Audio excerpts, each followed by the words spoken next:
వరంగల్ తూర్పులో రాజకీయం కొండెక్కింది. జిల్లా అధ్యక్షుడి మార్పుతో రాజకీయ సమీకరణాలు మారుతున్నాయి. కొండా దంపతుల అనుచరుడి ఇంట్లో మంతనాలు జరుగుతున్నట్లు సమాచారం. కొండా కపుల్స్ ఒకవైపు, తూర్పు ముఖ్య నేతలు మరోవైపు ఉన్నట్లు తెలుస్తోంది. సోనియా గాంధీ జన్మదిన వేడుకల సందర్భంగా ఈ ఐక్యమత్యం ఏర్పడింది. జిల్లా పార్టీ అధికార పదవులపై చర్చిస్తున్నట్లు సమాచారం. రాష్ట్ర అధిష్టానాన్ని కలవనున్నట్లు ముఖ్య నేతలు చెబుతున్నారు. నల్గొండ రమేష్ ఇంట్లో తాజా మాజీ అధ్యక్షులు, మాజీ మంత్రి కలిసినట్లు తెలుస్తోంది. వరంగల్ తూర్పు కాంగ్రెస్ రాజకీయం రసవత్తంగా మారింది.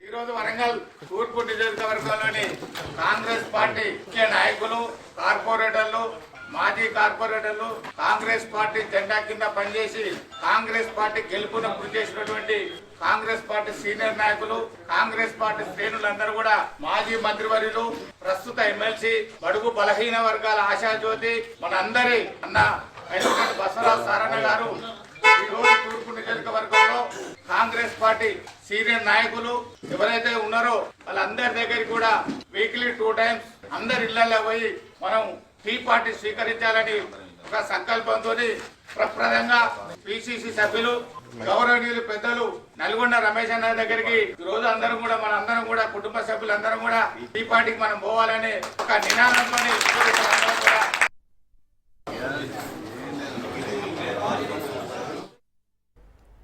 రైట్, ఇదే అంశానికి సంబంధించి మోర్ డీటెయిల్స్ మా ప్రతినిధి చంద్రశేఖర్ అందిస్తారు. చంద్రశేఖర్, వరంగల్లో రాజకీయ సమీకరణాలు డిఫరెంట్ గా ఉన్నాయి. ఇటు కొండా దంపతులు ఒకవైపు, ముఖ్య నేతలు మరోవైపు ఉన్నట్టు తెలుస్తోంది. రాజకీయంగా ఎలాంటి పరిణామాలు చోటు చేసుకునే అవకాశం ఉంది? రోజు రోజుకి వరంగల్ తూర్పులో అయితే కొండా దంపతులు పట్టు కోల్పోతున్నారని చెప్పుకోవచ్చు. ముఖ్యంగా వరంగల్ తూర్పు నియోజకవర్గ ఎమ్మెల్యేగా ఉండి ప్రస్తుతం మంత్రిగా కొనసాగుతున్న కొండా సురేఖకు తన నియోజకవర్గ నాయకులతో రోజు రోజుకి కొండెక్కుతూ వారి యొక్క వైభవం కొండెక్కిందని చెప్పుకోవచ్చు. ఒకప్పుడు తన పక్కన ఉండి తనకు అన్ని విధాలుగా సహకరించిన వారందరూ కూడా ఈరోజు కొండా దంపతుల వదిలి వారి ప్రత్యర్థులైన కాంగ్రెస్ పార్టీలోని మాజీ మంత్రి బసవరాజ్ సారయ్య పక్షాన చేరుతున్నారు. ఈ నేపథ్యంలోనే రోజు రోజుకు ట్విస్ట్ జరుగుతుందని చెప్పుకోవచ్చు. ఎప్పుడైతే మాజీ డిసిసి అధ్యక్షురాలు ఎర్రబెల్లి స్వర్ణ, ఇప్పుడు కొత్తగా డిసిసి అధ్యక్షుడు అయిన అయ్యూబ్, వీరంతా కూడా బసవరాజ్ సారయ్య పక్షాన ఉండటంతో రానున్న మున్సిపల్ కార్పొరేషన్ ఎన్నికల్లో తను మరింత బలం పుంజుకునే విధంగా బసవరాజ్ సారయ్య అడుగులు వేస్తున్నారు. ఒకప్పుడు కొండ దంపతులకు వెన్నంటూ ఉన్న నల్గొండ శ్రీను కూడా, నల్గొండ రమేష్ కూడా ఈ రోజు టీ పార్టీ పేరుతో అయితే ఈరోజు మాజీ మంత్రి, ప్రస్తుత ఎమ్మెల్సీ బసవరాజ్ సారయ్య వారి ఇంటికి వెళ్లి కలవడం జరిగింది. దీంతో పాటు ఒక్కసారిగా వరంగల్ తూర్పులో ఏం జరుగుతుంది, కాంగ్రెస్ లో ఎలాంటి సంక్షోభం తలెత్తనుందని అయితే ఒక వ్యక్తమవుతున్నాయని చెప్పుకోవచ్చు. ముఖ్యంగా మనం చూడొచ్చు, బసవరాజ్ సారయ్య ఇప్పుడు ఎవరైతే కొండ దంపతులకు అత్యంత సమీపుడు, అత్యంత దగ్గర వ్యక్తి అయిన నల్గొండ రమేష్ ఈ రోజు టీ పార్టీ పేరుతో అంతా కలుసుకోవడం జరిగింది. ఇంతకుముందు జరిగిన సోనియా గాంధీ జన్మదిన వేడుకల్లో వీరంతా జన్మదిన వేడుకలు జరిపిన క్రమంలో మొత్తం ఒక ప్లాన్ ఆఫ్ యాక్షన్ చేసుకోవడం జరిగింది. ఈ నేపథ్యంలో కొండకి అత్యంత దగ్గరైన వ్యక్తులని తమ వైపు తిప్పుకునే విధంగా అయితే వీరంతా మాట్లాడుకోవడం జరిగింది. ఈ నేపథ్యంలోనే ఈరోజు బసవరాజ్ సారయ్య ఇటు కొండ దంపతులకు అతి దగ్గరైన వ్యక్తి అయిన నల్గొండ రమేష్ ఇంటికి వెళ్లి మాట్లాడటంతో ఒక్కసారిగా కాంగ్రెస్ పార్టీలోని వరంగల్ తూర్పులో ఏం జరుగుతుంది అంటే, కొండ యొక్క ప్రాబల్యం తగ్గనుందా, కొండ నుంచి వారికి ఉన్న అత్యంత సమీపమైన వ్యక్తులు కూడా బసవరాజ్ సారయ్య వర్గంలోకి రావటం, అసలు వరంగల్ తూర్పులో కొండ దంపతులను ఏకాకిగా మిగిలిపోతున్నారా అంటే వార్తలు అయితే ప్రస్తుతం చక్కర్లు కొడుతున్నాయి. అలాగే చంద్రశేఖర్, జిల్లా పార్టీ అధికార పదవులపై కూడా చర్చిస్తున్నట్లు తెలుస్తోంది. రాష్ట్ర అధిష్టానాన్ని కలవనున్నట్టు సమాచారం ఉంది. దీనికి సంబంధించి డీటెయిల్స్ ఏంటి?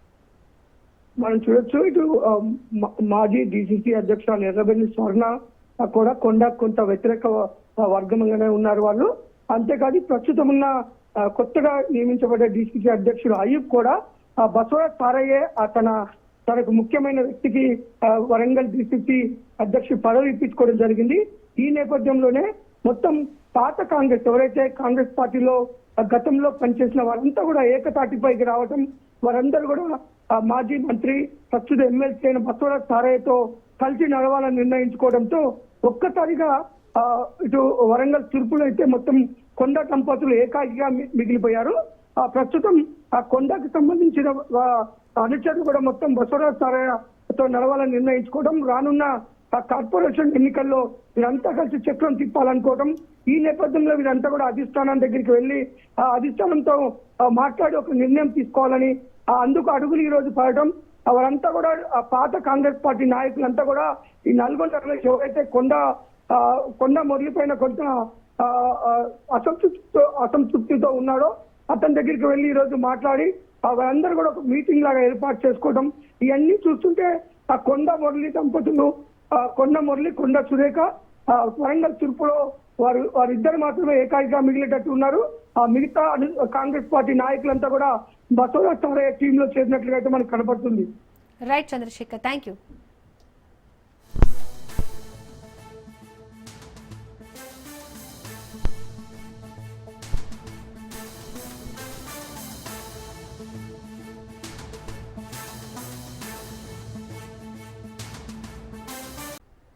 సంగారెడ్డి జిల్లా మునిపల్లి మండలం కంకోల్ పరిధిలోని ఓక్సెన్ యూనివర్సిటీని సీఎం రేవంత్ రెడ్డి సందర్శించారు. ఈ సందర్భంగా అక్కడి విద్యార్థులతో కలిసి ఫ్రెండ్లీ ఫుట్బాల్ మ్యాచ్ ఆడారు సీఎం రేవంత్ రెడ్డి. ఫుట్బాల్ బూట్లు ధరించి మైదానంలోకి దిగిన సీఎం ఉత్సాహంగా మ్యాచ్ ఆడారు. పెద్దగా ప్రాక్టీస్ లేకపోయినా సీఎం ఫుట్బాల్ ఆడడం అందరినీ ఆకట్టుకుంది.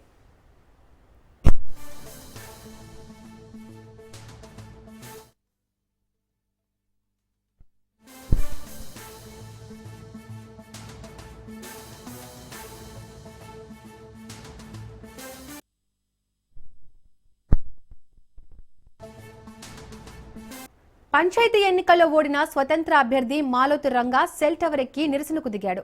ఖమ్మం జిల్లా రఘునాథపాలెం మండలంలోని హర్యాతండా గ్రామ పంచాయతీ ఎన్నికల్లో భారీగా ఖర్చు పెట్టానని ఆవేదన చెందాడు. సుకిని తండాలోని తొలి విడత పంచాయతీ ఎన్నికల్లో రిగ్గింగ్ చేసి గెలిచారని రంగా ఆరోపిస్తున్నాడు. దీంతో సెల్ టవర్ ఎక్కి నిరసన చేస్తున్న రంగాను దింపేందుకు 2 గంటలుగా హై డ్రామా నెలకొంది. టవర్ పై నుంచి దిగేందుకు రంగా నిరాకరించాడు. ఘటనా స్థలానికి చేరుకున్న పోలీసులు, కుటుంబ సభ్యులు రంగాను కిందికి దింపేందుకు శతవిధాలా ప్రయత్నించారు.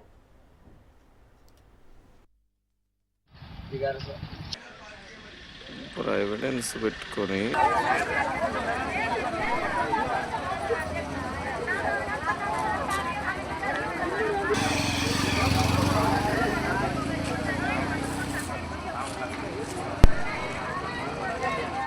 విశాఖ జిల్లా మధురవాడలో మంత్రి నారా లోకేష్ పర్యటించారు.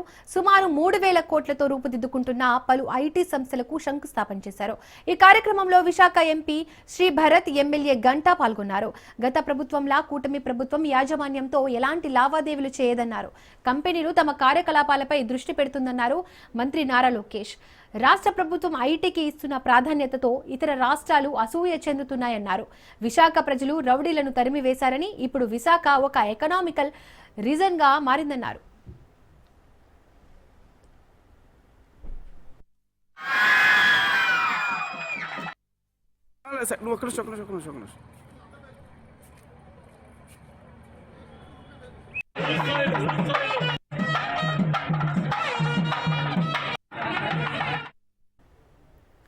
విశాఖ జిల్లా మధురవాడలో మంత్రి నారా లోకేష్ పర్యటించారు.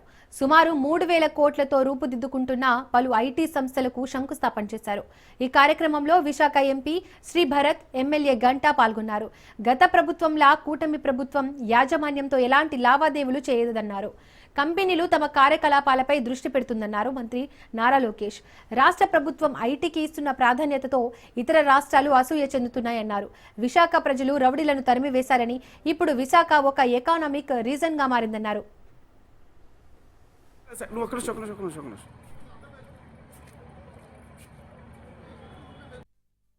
నాయుడు గారు డింటూ హైదరాబాద్ కథలు చెప్తారు, ఇట్లా చేసినారు, అట్లా చేసినారు. But what you see today, and you are a very lucky generation, what you see today, the same magic happening here in Andhra Pradesh and here in the great land of Visakhapatnam. Because as important as it is to bring a multinational, it is equally important for this government that we want to promote local entrepreneurs. So we push them hard, we give them tough deadlines, because end of the day they understand the land better, they understand the aspirations of Telugu people better, and they're here to support. We as a government mean only one thing, which is speed of doing business. Visakhapatnam is such a pure land, no second thoughts about it. We saw the way all of you supported us during Hudud. We will work together. Let's make this land proud. Visakhapatnam economic region. All of you know the Honorable Prime Minister has set a vision called Vikasit Bharat, which is 100 years of India's independence. The Prime Minister wants India to be a developed nation. Taking a sort of a chapter out of that book, we have created Swarna Andhra Vision, which is 2047, Andhra Pradesh should be a $2.4 trillion economy. And I truly believe that Visakhapatnam economic region will contribute 1 trillion out of the $2.4 trillion. I'm having a meeting today under the leadership of our Honorable Chief Minister. Please support us. He's doing a lot of pravarchanas, inspiring youngsters. So all the youngsters here, there is no shortcut to success. Even if people agree, companies agree, nature will not agree with us. I truly believe in that. So together, let's make Andhra Pradesh proud, Vizag proud, and Telugu people proud.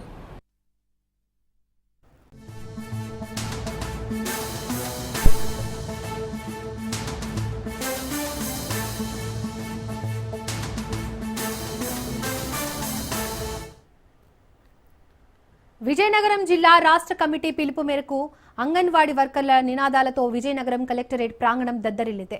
తమ సమస్యలను పరిష్కరించాలంటూ వేలాదిగా అంగన్వాడీ కార్యకర్తలు తరలివచ్చారు. ఎన్నికల నాటి వాగ్దానాలు నెరవేర్చాలని demand చేశారు. మినీ సెంటర్లను మెయిన్ సెంటర్గా మారుస్తామన్న హామీ ఏమైందని వారు కూటమి ప్రభుత్వాన్ని ప్రశ్నించారు.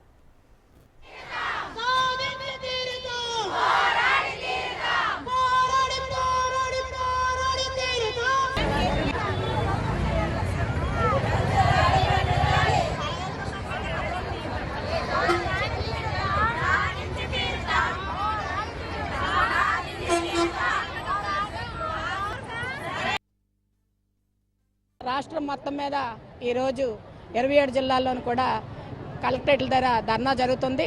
దానిలో భాగంగా విజయనగరం కలెక్టరేట్ దగ్గర కూడా ధర్నా కార్యక్రమం నిర్వహిస్తున్నాము. మాకు కనీస వేతనం లేదు, ఉద్యోగ భద్రత లేదు. కనీస వేతనం ఇవ్వాలని, ఉద్యోగ భద్రత కల్పించాలని, సంక్షేమ పథకాలు అమలు చేయాలనే దృష్టితోటే ఈరోజు మేము కలెక్టరేట్ దగ్గర ధర్నా నిర్వహిస్తున్నాము. ముఖ్యంగా మెనూ ఛార్జీలు గత 12 సంవత్సరాల నుంచి మెనూ ఛార్జీ ఒకటే ఉంది. అన్న అమృతాస్తం అని ఈ ప్రభుత్వం ఉన్నప్పుడే స్టార్ట్ చేశారు. ఆ రోజు నుంచి ఈ రోజు వరకు ఒక బెనిఫిషరీ అంటే ప్రీ స్కూల్ పిల్లవాడు మా అంగన్వాడీ బడికి వచ్చి భోజనం చేసి వెళ్తే ₹2 వస్తుంది. ₹1 కూరగాయలు, పావుల పోపు దినుసులు, ₹10 గ్యాసును. ఈ రోజు బట్టి ధరలు బట్టి ఇవన్నీ మాకు ఏ విధంగా సరిపోతాయి అనేసి మా పిల్లలకి ఏ విధంగా సరిపోతాయి అనేసి మేము అడగడం జరుగుతుంది. అదేవిధంగా ఈ 2-3 నెలల నుంచి వస్తున్న పప్పు దినుసులు చాలా నాసిరకంగా ఉన్నాయి. క్వాలిటీ ఫుడ్ అందించాలి, పిల్లలకి ఇచ్చే ఫుడ్ క్వాంటిటీ పెంచాలి. మా ప్రీ స్కూల్ పిల్లలకి అందరికీ అమ్మఒడి పథకాన్ని అమలు చేయాలనేసి మీ ద్వారా గవర్నమెంట్కి తెలియజేస్తుంది.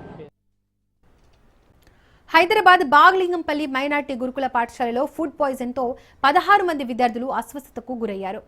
విద్యార్థులను చికిత్స నిమిత్తం కింగ్ కోటి ప్రభుత్వ ఆసుపత్రికి తరలించారు. ఆహారం కలుషితం కావడం వల్ల వాంతులు, విరోచనాలు, కడుపు నొప్పితో బాధపడ్డారు విద్యార్థులు.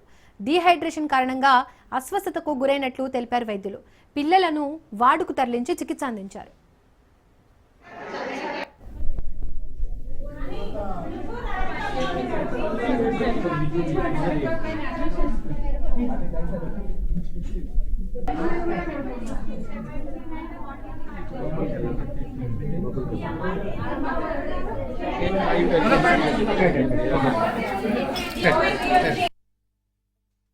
మాకు దాదాపుగా ఒక 12:30 ప్రాంతంలో ఒక 16 మంది పిల్లలు 10 సంవత్సరాల నుంచి 15 సంవత్సరాల మధ్యన పిల్లలు బాగ్లింగంపల్లి మైనార్టీ హాస్టల్ నుంచి వామిటింగ్స్, విరేచనాలు, కడుపుల నొప్పి కంప్లైంట్తో వచ్చారు.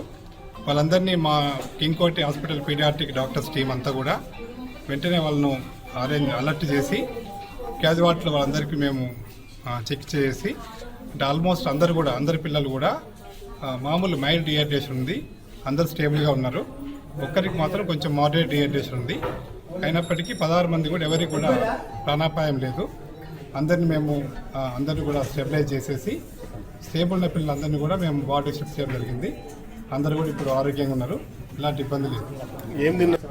సో ఇప్పుడున్న వాళ్ళు చెప్పిన ప్రకారం అయితే రాత్రి ఆహారంలో మామూలుగా పప్పు, వాళ్ళు ప్రత్యేకమైన ఆహారం చెప్పట్లేదు, వాళ్ళు సాంబారు, పప్పు, అన్నం తినమని చెప్పారు, పెరుగు తినమని చెప్పారు. ఏమైనా చిన్న ఇన్ఫెక్షన్ ఉంటే ఉండొచ్చు. సో ఇప్పుడున్నటువంటి అయితే తీవ్రమైన ఇన్ఫెక్షన్స్ లేవు, మైల్డ్ ఇన్ఫెక్షన్ మాత్రమే ఉంది. అన్నీ కూడా అందరి పిల్లలు కూడా స్టేబుల్గా ఉన్నారు.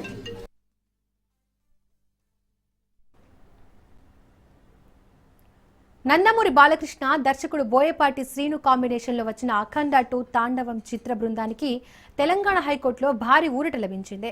సినిమా టికెట్ ధరలు పెంచుకునేందుకు తెలంగాణ ప్రభుత్వం ఇచ్చిన అనుమతిని నిలిపివేస్తూ సింగిల్ బెంచ్ ఇచ్చిన ఉత్తర్వులపై డివిజన్ బెంచ్ స్టే విధించింది. దీంతో పెంచిన ధరలతోనే టికెట్లు విక్రయించుకునేందుకు చిత్ర యూనిట్కు మార్గం సుగమమైంది.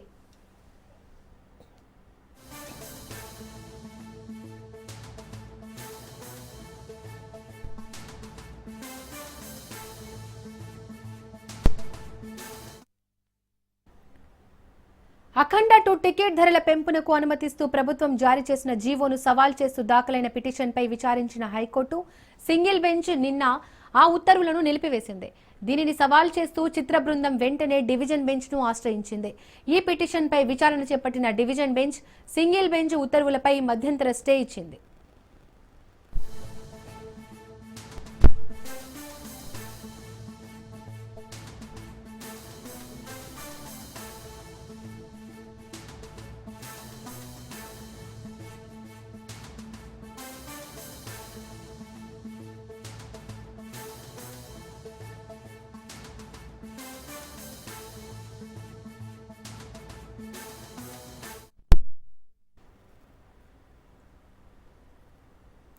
టీపీసీసీ చీఫ్ మహేష్ కుమార్ గౌడ్ గాంధీభవన్లో మాట్లాడుతున్నారు. లైవ్ లో చూద్దాం.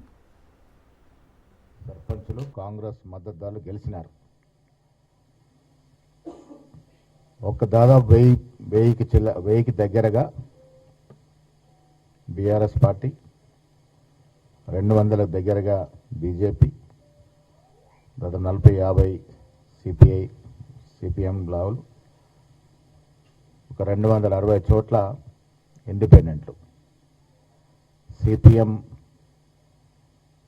30 చోట్ల, దాదాపుగా 30 ప్లేస్లు సిపిఐ. ఈ లెక్కన టీపీసీసీ చీఫ్ మహేష్ కుమార్ గౌడ్ గాంధీభవన్లో మాట్లాడుతున్నారు. లైవ్ లో చూద్దాం. సర్పంచులు కాంగ్రెస్ మద్దతుదారులు గెలిచినారు. దాదాపు 1000కి దగ్గరగా బీఆర్ఎస్ పార్టీ, 200లకు దగ్గరగా బీజేపీ, దాదాపు 40-50 సిపిఐ, సిపిఎం లావులు, 260 చోట్ల ఇండిపెండెంట్లు, సిపిఎం 30 చోట్ల, దాదాపుగా 30 ప్లేస్లు సిపిఐ. ఈ లెక్కన దాదాపు 62% పైగా కాంగ్రెస్ మద్దతుదారులు, కాంగ్రెస్ బలపరిచిన వ్యక్తులు సర్పంచ్కి గెలిచినారు. మొదటి విడత గెలిచిన సర్పంచ్లందరికీ అభినందనలు. రాష్ట్ర ముఖ్యమంత్రి రేవంత్ రెడ్డి గారి నాయకత్వంలో గత 2 సంవత్సరాలుగా జరుగుతున్న అభివృద్ధి, సామాన్యుడికి అందుతున్నటువంటి సంక్షేమం పట్ల ప్రజలు సంతోషంగా ఉన్నారని చెప్పడానికి ఎన్నిక ఒక ఉదాహరణ. ఇది కాంగ్రెస్ కార్యకర్తల విజయం. రేవంత్ రెడ్డి గారి, ముఖ్యమంత్రి గారి నాయకత్వంలో మా మంత్రులు, శాసనమండలి సభ్యులు, శాసనసభ్యులు, పార్లమెంట్ సభ్యులు, కార్పొరేషన్ చైర్మన్స్, సీనియర్ కాంగ్రెస్ నాయకులందరూ కృషి వల్ల ఇవాళ ఎంత పెద్ద ఎత్తున ప్రజలు కాంగ్రెస్ మద్దతుదారులకు పట్టం కట్టినారు.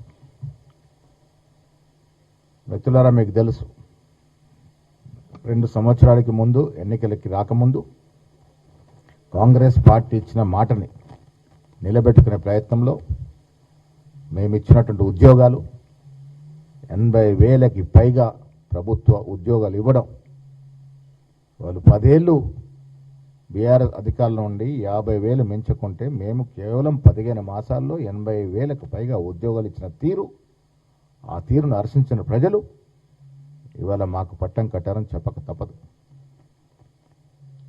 ఉచిత బస్సు మొదలుకొని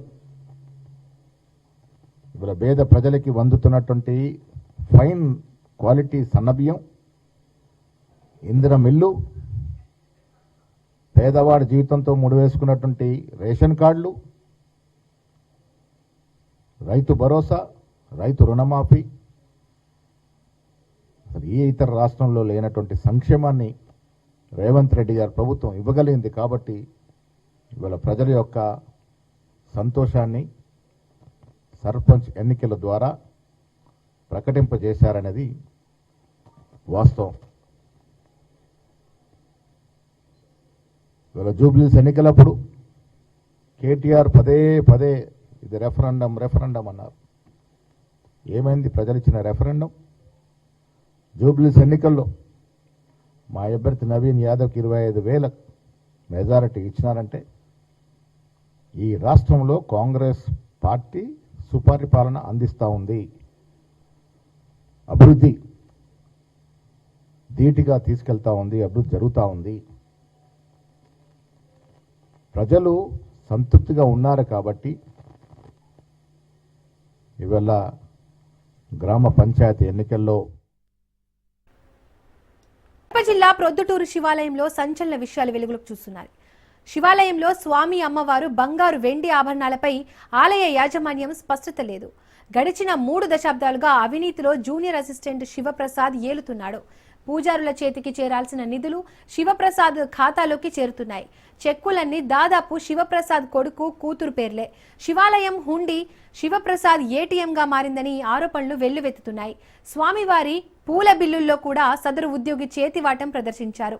పూల దుకాణానికి అందుతున్నవి 15,000 మాత్రమే. మిగతా 20,000 శివప్రసాద్ ఖాతాలోకే పడితరం.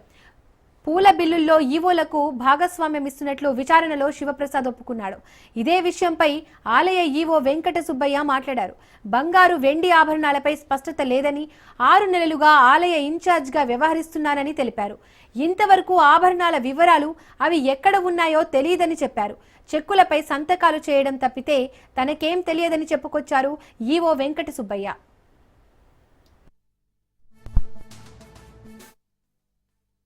శ్రీ అగస్త్యేశ్వర స్వామి దేవస్థానంకు ఇన్ఛార్జు ఈవోగా కొనసాగుతున్నాను. నేను 1/6/2025 జూన్ 1వ తేదీ నుంచి శ్రీ రామచంద్రాచార్యుల గారి నుండి ఛార్జ్ తీసుకున్నాను ఈవోగా. ఇక్కడ నా రెగ్యులర్ వచ్చేసి గండి వీరాంజనేయ స్వామి దేవస్థానం అండి. ఇక్కడ కొన్ని రాజు టీవీ ద్వారా న్యూస్లు వైరల్ అయ్యాయి. అందులో విచారణ దేవాదాయ శాఖ తరఫున మా కమిషనర్ గారికి పంపడం జరిగింది. దీని మీద అంతా విచారణ చేసి నివేదికను కూడా ఇస్తారు. అట్లా అవినీతి చేసినటువంటి ఈవోలపైన చట్టపరమైన చర్యలు తీసుకునేదానికి కూడా సిద్ధంగా ఉండారు. దాన్ని తప్పకుండా కూడా త్వరలో అవుతుంది. ఈ యొక్క ఆలయానికి లాస్ట్ మంత్ 27/10/2025 తేదీన శ్రీ వంగల నారాయణ రెడ్డి గారు చైర్మన్గా బాధ్యతలు స్వీకరించారు. ఆ రోజు నుంచి వారు దీని మీద కొంచెం బాగా కసరత్తు చేస్తున్నారు. అవినీతి జరగకుండా అన్ని వింగుల్లోనూ చూసి ఆ వాడకదారులు అయితేనేమి వాడక షాపు రూమ్ల సంబంధంగా చెప్పారు. ఇంతమందిగా వచ్చింది. ఆ అడ్వాన్సుల మీద విచారణ చేస్తున్నాము. అన్ని విచారణ చేసిన తర్వాత ఎవరన్నా దోషులు ఉంటే వాళ్ళ మీద చర్యలు తీసుకునేదానికి సిద్ధంగా ఉంది. గుంటూరు జిల్లా తెనాలిలో సౌత్ ఇండియా షాపింగ్ మాల్ నూతన 37వ షోరూంను ప్రారంభించారు. ఏపీ, తెలంగాణ రాష్ట్రాలలో విస్తరిస్తున్న సౌత్ ఇండియా షాపింగ్ మాల్ వినియోగదారులకు క్రిస్మస్, న్యూ ఇయర్, సంక్రాంతి పర్వదినాలకు ప్రజలకు వినూత్నమైన ఫ్యాషన్ ప్రపంచాన్ని అందించనుంది. సరికొత్త షాపింగ్ అనుభూతిని పంచే విధంగా డిసెంబర్ 12న ఏపీ తెనాలిలో తన 37వ షోరూంను ప్రారంభించామని సంస్థ చైర్పర్సన్ పొట్టి వెంకటేశ్వర్లు అన్నారు. ఈ కార్యక్రమాన్ని ప్రముఖ సినీ నటి మీనాక్షి చౌదరి జ్యోతిని వెలిగించి షోరూంను ప్రారంభించారు. వచ్చే పండుగ వేడుకలకు తమ షోరూంలో అనువైన వెరైటీలు సిద్ధంగా చేశామని whole time director Tiruveedhula Prasadarao తెలిపారు.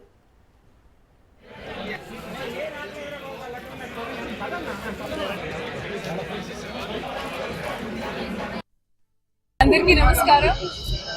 ముందుగా థ్యాంక్ యూ సో మచ్. ఎందుకంటే తెనాలిలో ఐ థింక్ ఒకసారి నేను ఇక్కడికి వచ్చాము, కానీ ఈసారి నాకు చాలా స్పెషల్. ఇది సంక్రాంతికి వస్తున్నాం, రిలీజ్ అయిన తర్వాత నాకు ఒక వేరే లెవెల్ ప్రేమ అండ్ వార్మ్త్ అండ్ యాక్సెప్టెన్స్ ఇస్తుంది. I'm so so so happy.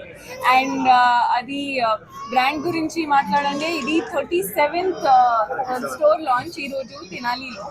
And అంటే ఇక్కడ మీకు ఏదైనా క్వాలిటీ, క్వాంటిటీ, మటీరియల్, వెరైటీ, ఎన్ని రకాలు designs and not just ladies కోసం, ఇక్కడ జెంట్స్ కోసం ఉంది. And you have for kids. అది ఒక మొత్తం ఫ్యామిలీ ప్యాకేజ్ ఉంది ఇక్కడ. మీరు పెళ్ళైనా, పండగ అయినా, ఏదైనా ఒకేజన్కి మీకు ఇక్కడ డెఫినెట్గా దొరుకుతుంది. సో చాలా చాలా హ్యాపీకి ఇది ఒక వన్ స్టాప్ డెస్టినేషన్. మనకి ఏదైనా మీకు కావాలంటే ఇక్కడ దొరుకుతుంది. అండ్ అవును, ఇప్పుడు క్రిస్మస్ కూడా వస్తుంది అండ్ మన అందరికి ఒక ఫేవరెట్ ఫెస్టివల్ సంక్రాంతి కూడా వస్తుంది. సో ఐ థింక్ ఇది పర్ఫెక్ట్ టైమింగ్. మీ ఫ్యామిలీస్తో రండి, ఇక్కడికి షాపింగ్ చేయండి. అండ్ చాలా ఆఫర్స్ కూడా ఉన్నాయి ఇక్కడ.